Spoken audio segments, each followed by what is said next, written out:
ಶಕ್ತಿಯಪ್ಪ ಶರಣ ಬಸವಣ್ಣ, ಎಂತ ಶಕ್ತಿಯಪ್ಪ ಶರಣ ಬಸವಣ್ಣ.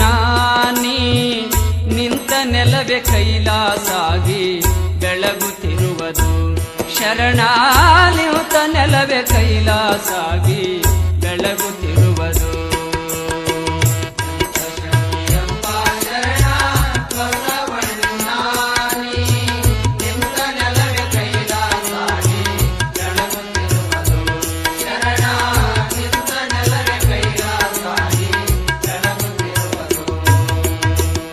ಕಲ್ಯಾಣ ಮಾಡಿದಿಯಪ್ಪ ಕಲಬುರಗಿಯ ಊರ, ಕಲ್ಲು ಸಹಿತ ಕೂಗುವದಪ್ಪ ಸತ್ಯ ಸಾಕ್ಷಿಯ.